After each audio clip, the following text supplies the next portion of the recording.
Bonjour à tous et bienvenue dans ma chronique nutrition. Je suis Céline Schmitt et je suis conseillère ou coach en nutrition et également en rééquilibrage alimentaire. J'ai décidé de vous faire des chroniques quotidiennes ou en tout cas très régulières sur un thème différent à chaque fois bien sûr, et aujourd'hui j'ai décidé de vous parler du bicarbonate de soude. Alors le bicarbonate de soude, vous en avez tous entendu parler bien sûr, mais à quoi est-ce que ça sert réellement? Je vais déjà vous montrer les deux types de bicarbonate de soude ou bicarbonate de sodium qu'on utilise et qu'il faut utiliser d'ailleurs. Donc vous avez tout d'abord le bicarbonate de soude qui est alimentaire. Le voici. Moi c'est celui que j'utilise. Alors on le trouve au rayon des sels en grande surface et il est, comme son nom l'indique, comestible puisque vous allez vous en servir notamment eh bien, pour faire cuire par exemple des crucifères, vous savez que les fibres de tout ce qui est chou, chou-fleur, chou calé, chou de Bruxelles, brocoli, ou même certaines légumineuses comme les haricots blancs, les haricots rouges, les pois chiches, il y a une petite pellicule, une fine enveloppe qui provoque justement des soucis digestifs. Et c'est cette petite enveloppe qui vous cause souvent des ballonnements, des problèmes de lourdeur après en avoir ingéré. Et c'est donc cette enveloppe qu'il faut neutraliser. Quand vous faites cuire justement ces aliments-là dans l'eau, il faut rajouter quelques pincées de bicarbonate de soude ou bicarbonate de sodium dans l'eau de cuisson. Ça va neutraliser en fait cette petite pellicule. Donc ça, c'est une bonne chose à savoir. Alors moi, j'utilise surtout le bicarbonate de soude. Enfin, je l'utilise pour tout un tas de choses. Amusez-vous à aller sur le net et vous tapez utilisation du bicarbonate, vous allez voir, c'est assez fabuleux. Moi, je l'utilise d'abord et avant tout quand j'ai malheureusement, quand j'ai pas les sous ou quand c'est un petit peu compliqué parce que c'est un petit peu cher pour acheter certains légumes bio ou certains fruits bio. Je les fais tremper et même les bio, j'ai tendance aussi à avoir ce réflexe de faire tremper avant utilisation, avant de les cuisiner. Les faire tremper dans une eau, additionner d'un peu de bicarbonate de soude et moi je rajoute un filet de vinaigre blanc alimentaire bien sûr, ou vinaigre de cidre. J'ai déjà parlé dans une précédente chronique des bienfaits du vinaigre de cidre, alors c'est vrai que c'est encore mieux d'utiliser un petit peu de vinaigre de cidre bio. Quelques pincées de bicarbonate alimentaire et vous faites tremper dans un saladier vos fruits, vos légumes. Ça va nettoyer un petit peu les pesticides. Alors ça retirera pas tous les pesticides, il faut pas rêver, parce que les pesticides malheureusement ont cette particularité de rentrer à l'intérieur de la chair du fruit ou du légume. Et donc, eh bien, c'est déjà contaminé. Mais ça permettra quand même de limiter un petit peu la casse, on va dire. Donc moi, ce que je fais, c'est qu'il faut faire au moins tremper une demi-heure, une heure si vous pouvez.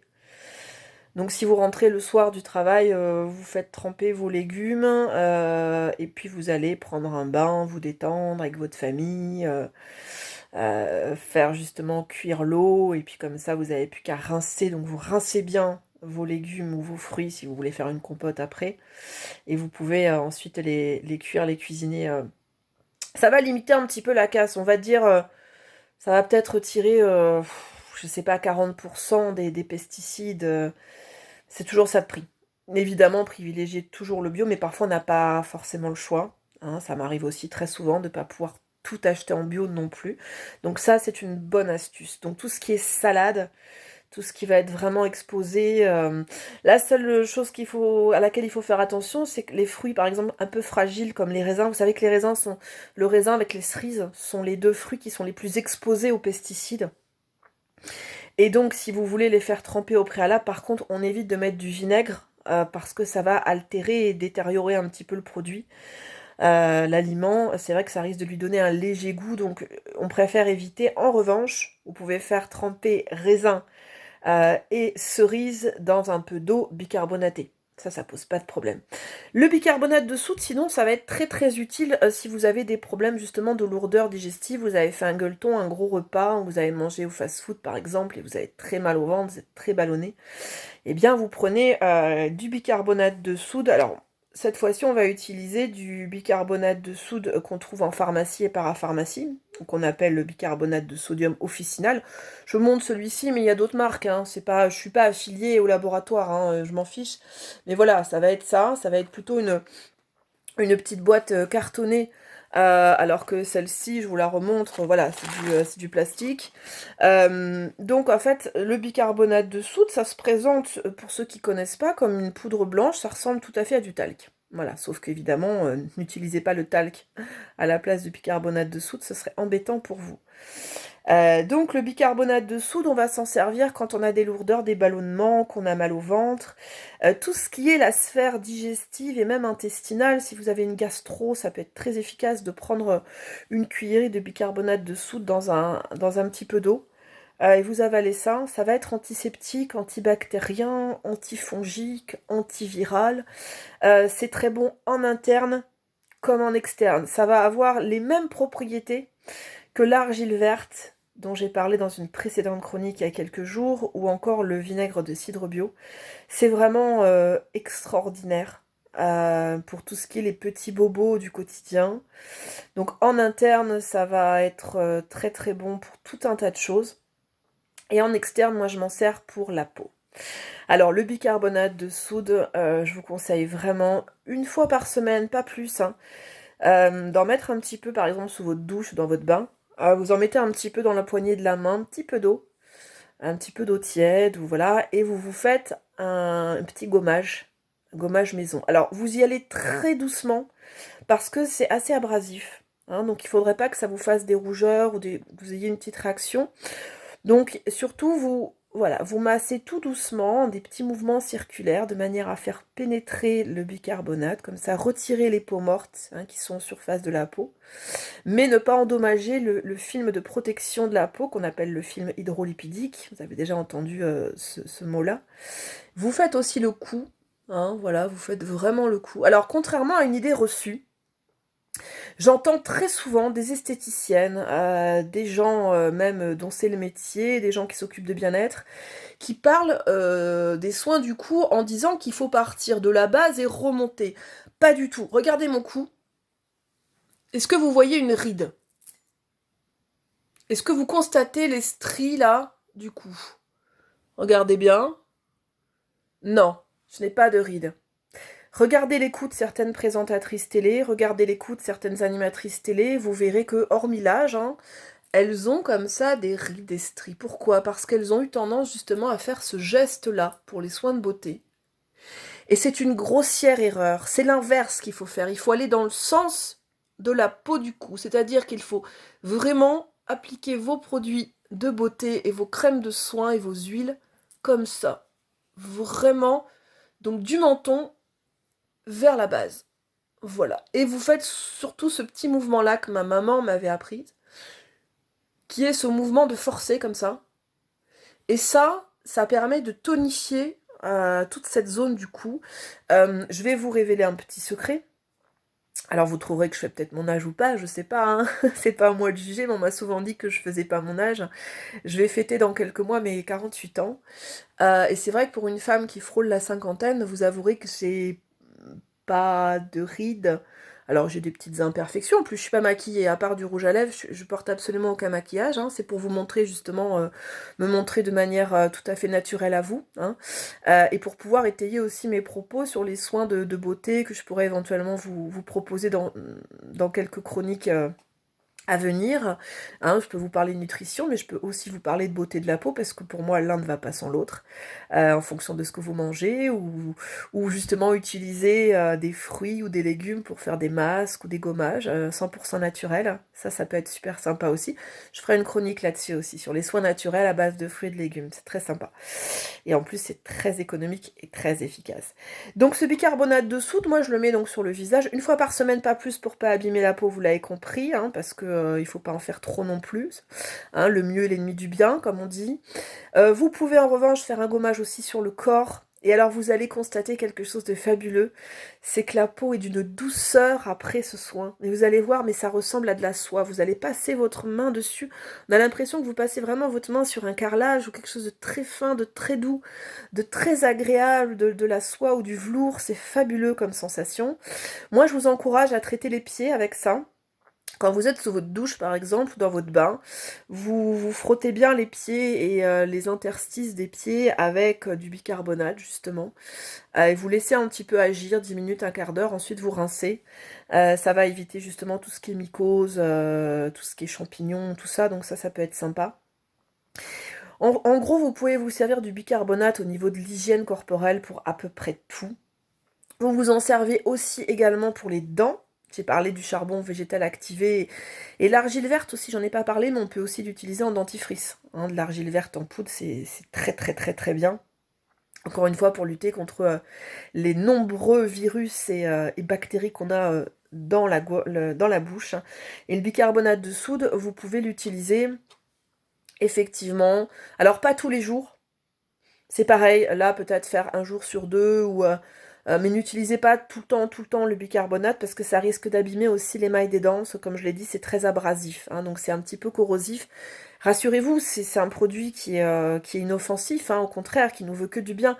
Mais bon, il faut pas non plus l'utiliser trop souvent, il faut faire ça vraiment en traitement, entre guillemets, ponctuel. Mais vous allez voir que si vous avez du tartre, par exemple, sur les dents, c'est mon cas, j'ai beau me brosser les dents, j'ai souvent tendance à avoir un petit peu de tartre. Ou si vous avez mauvaise haleine, je vous conseille vraiment de vous faire un soin, un brossage des dents avec du bicarbonate. Donc vous trempez tout simplement le bicarbonate de sodium, enfin vous trempez votre brosse à dents dedans. Et vous y allez comme ça, et c'est vraiment fabuleux. Le bicarbonate, c'est aussi bien justement dans un bain quand vous avez tout ce qui est des courbatures, des tendinites. Vous êtes resté debout toute la journée, vous êtes hôtesse, vous faites un salon professionnel, vous êtes vendeuse et vous piétinez souvent. Vous êtes commercial et vous marchez pas mal, vous bougez pas mal, vous avez mal aux pieds, ou l'été vous avez les pieds un peu gonflés, et bien vous pouvez tout simplement vous faire ou un bain de pied, vous rajoutez 2 grosses cuillères à soupe de bicarbonate de sodium ou bicarbonate de soude, et vous laissez tremper 15-20 minutes, ou plus si vous le souhaitez, ça n'a pas d'importance, et ça va vous soulager, et pareil donc dans l'eau du bain. Donc ça va à la fois adoucir votre peau, ça va ensuite pénétrer dans la peau de manière à atteindre vraiment aussi les petits muscles. Et c'est très très très relaxant, vraiment. Le bicarbonate de soude aussi, on peut s'en servir pour les cheveux, c'est-à-dire que ça peut très bien servir de shampoing sec. Il m'est arrivé de plus avoir de shampoing. Alors moi je fais mon shampoing moi-même.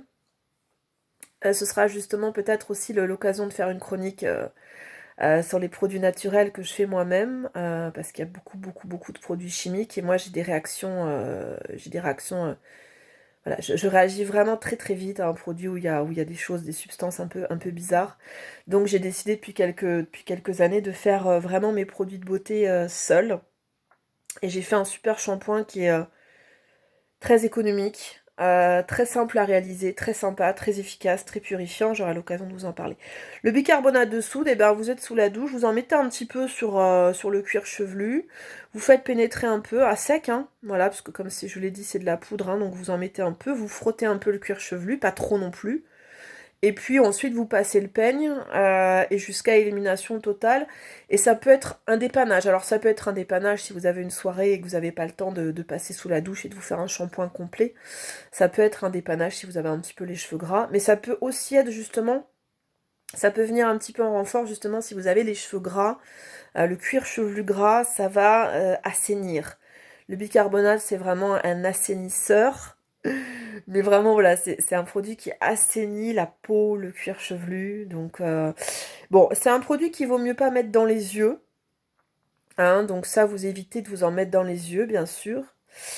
Mais vous pouvez, par exemple, vous savez, il y a une zone aussi. Moi, j'ai lu tous les livres du docteur Salman, Frédéric Salman, que vous devez tous connaître, qui est beaucoup invité en ce moment dans les émissions de TPMP et de Cyril Hanouna notamment.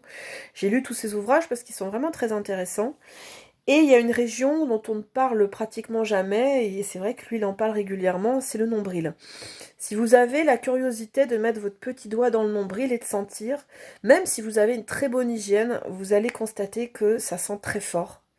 parce que c'est une zone qui est humide, le nombril, et donc il y a beaucoup de bactéries, beaucoup de microbes, et c'est une zone qu'il faut donc nettoyer tous les jours. Alors quand vous êtes sous la douche, moi c'est ce que je fais. Comme j'ai toujours un petit peu de bicarbonate de soude, alors en fait je prends le bicarbonate alimentaire, celui-là, je le mets au bord de la baignoire, parce que l'autre en fait tout simplement pour une question pratique, c'est que celui-là qui est en carton, bah, si je mets de l'eau dessus, ça va abîmer le carton et ça va abîmer aussi la poudre à l'intérieur. Donc je prends plutôt celui-là qui est plus étanche. Et j'en mets un petit peu dans le creux de ma main, j'en mets un peu sur mon doigt et je vais nettoyer à l'intérieur, je vais bien nettoyer le nombril. Et ça, c'est un geste que vous devez avoir qui doit être régulier. Alors que ce soit au bicarbonate de soude ou que ce soit au gel douche, peu importe. C'est un geste qu'il faut vraiment faire parce que c'est très important. C'est un concentré, c'est un bouillon de culture là-dedans, donc il faut absolument nettoyer ce sillon du nombril. Voilà, donc le bicarbonate de soude, amusez-vous à aller regarder un petit peu ses multiples usages. Sachez qu'il peut être aussi utilisé sur vos animaux. Donc moi je m'en sers aussi comme pour mes animaux qui ont un peu d'eczéma. S'ils ont parfois quelques puces, ils peuvent se gratter un peu. Et je prends un peu de poudre et pareil, je fais comme une sorte de shampoing sec dessus, je les brosse après. Et ça va éliminer pas mal de puces. Donc c'est aussi bon pour les animaux. Mais encore une fois, si vous avez un doute, vous vérifiez de toute façon toujours. Apprenez, cherchez, documentez-vous. Regardez ce qu'on peut faire, ce qu'on peut pas faire. Ne soyez jamais apprenti sorcier. Même, dites-vous bien que même un produit qui est naturel, ou même à 50% naturel, peu importe, dites-vous bien qu'on peut pas en faire une consommation et une utilisation comme ça, les yeux fermés, en vous fiant à ce qu'on vous dit, même à ce que je vous dis.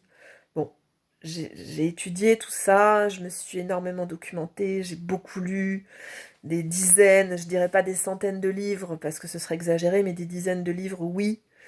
Des centaines d'articles, par contre, ça oui. Mais dites-vous bien que de toute façon, faites votre expérience. Aujourd'hui, Internet, on peut vraiment y trouver le pire comme le meilleur.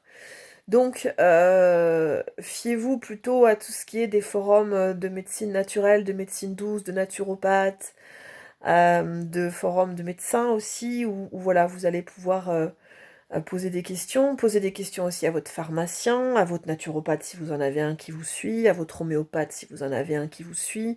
Soyez curieux un petit peu des choses comme ça que vous pouvez utiliser au naturel et qui vous rendront de grands services à vous, à votre famille, pour votre beauté extérieure et votre beauté intérieure. Donc voilà, c'était la chronique sur le bicarbonate de soude, bicarbonate de sodium. Je vous remercie d'avoir suivi cette nouvelle chronique. Je vous donne rendez-vous demain pour un nouveau thème. Si vous voulez m'écrire, c'est sur objectifnutri@gmail.com. Je suis donc conseillère en nutrition et en rééquilibrage alimentaire. Je peux vous aider à retrouver le chemin d'une alimentation plus saine. Je suis présente sur Facebook, sur LinkedIn, sur Twitter. Et donc je poste ces vidéos sur YouTube. N'hésitez pas à mettre des commentaires, hein. Alors pour les commentaires, on m'a posé la question de savoir comment pouvoir les mettre. Eh bien, il faut vous connecter vous-même sur votre code, votre compte YouTube pour pouvoir ensuite commenter mes vidéos. Voilà. Donc écoutez, objectifnutri@gmail.com. Je propose des séances de suivi, hein, des séances de coaching nutritionnel et aussi des séances de conseils bien-être ou beauté si vous avez des questions à me poser là-dessus. Par exemple, qu'est-ce que j'utilise comme crème de jour? Alors, c'est pas une crème de jour du commerce. La crème de nuit, c'est pareil, c'est pas une crème de nuit du commerce. Qu'est-ce que j'utilise pour les soins du corps? Qu'est-ce que j'utilise pour les soins des cheveux? Qu'est-ce que j'ai comme petite astuce? J'en ai plein. Plein, plein, plein, plein, plein, plein, plein. Et aujourd'hui, bah, je pense que le résultat est assez parlant, assez probant. Encore une fois, je porte aucun maquillage, rien du tout. Alors imaginez quand je triche un petit peu, parce que là j'ai quand même des rides, le sillon nasogénien, comme on appelle ça, hein, et puis la ride du lion aussi ici qui est prononcée. Et puis bon, forcément ici, là j'ai un peu les petites bajoues là qui tombent. Mais quand je souris, ça se voit moins. D'où l'intérêt de sourire. Mais toujours est-il que quand je mets un petit peu d'anti-cerne et que je masque tout ça, bon, ça fait tout à fait illusion et en général on me donne 5 à 10 ans de moins que mon âge réel. Là, moi, je veux vraiment me montrer au naturel. Je veux pas tricher avec vous parce que je veux pas que vous disiez oui, mais bon, elle parle de produits de beauté ou de soins de beauté, mais c'est du fake parce qu'elle a plein de maquillage sur elle, on voit pas ce que ça donne. Moi, je veux vraiment que vous voyez, voilà, le résultat. Hein, j'ai pas de rides, voilà, j'ai aucune ride. Alors, c'est vrai que je fume pas, je bois pas. J'ai fumé à une époque, hein, pas longtemps, mais j'ai fumé. J'ai jamais bu parce que l'alcool, je supporte pas, j'ai un foie très fragile. Et après, globalement, ça fait que 3 ans que je fais très attention à ce que je mange, mais avant, j'ai mangé, entre guillemets, mal, c'est-à-dire malbouffe, quoi, hein, des pâtes, de la sauce, des lasagnes industrielles, de la moussaka industrielle, des poissons panés, des viandes panées, des choses lourdes, je mettais de la crème fraîche, du gruyère, enfin je faisais des espèces de trucs de fou, de la baguette avec, alors moi c'était du pain et du beurre que je mangeais carrément, non, non, mais voilà, donc je suis arrivée à 100 kilos assez rapidement, enfin assez rapidement, pas assez rapidement, mais je me suis pas vue grossir, hein, comme tous les gens qui prennent du poids, je me suis pas vue grossir, et puis j'ai eu des soucis de santé il y a 3 ans, et donc par la force des choses, j'étais obligée de repenser entièrement tout ce que j'ingérais, tout ce que je mangeais, tout ce que je buvais. J'ai commencé à m'intéresser, ça fait plus de 15 ans, 20 ans que je m'intéresse à l'impact de l'alimentation sur la santé, mais comme j'avais pas de soucis, voilà, je m'en inquiétais pas plus que ça. Vous savez comment ça se passe, hein, c'est quand on est directement confronté au problème qu'on prend le taureau par les cornes, et c'est quand j'étais au pied du mur que je me suis dit, bah là j'ai plus le choix. Ah, tout ça c'est fini pour moi. Mais il faut quand même que je continue à manger, à me régaler et à nourrir mon corps dans tous les sens du terme. Et donc j'ai repensé mon alimentation et pour ça j'ai fait beaucoup de recherches. J'ai fait une formation aussi en diététique nutrition qui m'a permis bien sûr d'avoir d'autres bases. Des bases hyper intéressantes, hyper importantes pour pouvoir créer ma société, donc Objectif Nutri. Et aujourd'hui, je propose donc des séances, alors à domicile, parce que j'ai pas de cabinet pour les gens qui habitent sur Agen ou dans le Lot-et-Garonne. Et puis sinon, je peux faire des séances par téléphone dans la France entière, parce que moi, je n'ai pas besoin de vous voir. Je vous pèse pas, je vous mesure pas, je vous prends pas le tour de taille, tout ça, c'est à vous de le faire. J'ai juste un questionnaire qui va me permettre de savoir un petit peu dans quel axe orienter effectivement mon coaching, quels sont les aliments qui pourraient vous convenir au niveau lourdeur digestive, intestin, tout ça, si vous avez un organe qui est un petit peu plus fragile, et puis si je sens qu'il y a vraiment un souci peut-être d'ordre organique que je ne saurais pas traiter parce que ce n'est pas mon métier, je ne suis pas médecin, à ce moment-là, je vous proposerais d'aller faire ou un bilan sanguin ou d'aller faire un check-up complet, mais en tout cas d'aller voir un thérapeute, ça c'est sûr et certain. Moi, je ne peux vous apporter qu'un plus si vous avez une base saine, c'est-à-dire qu'il n'y a pas de gros soucis de santé et qu'on ne sait pas ce que vous avez. Moi, je préfère quand même que vous alliez consulter évidemment un médecin, ça tombe sous le sens. Voilà, chers amis, merci d'avoir suivi cette chronique. J'espère être intéressante et vous apporter quelques éléments de réponse qui vous donnent envie, en tout cas peut-être de poursuivre plus avant vos investigations et vos propres recherches. Je vous dis à demain et d'ici là, portez-vous bien. Ciao.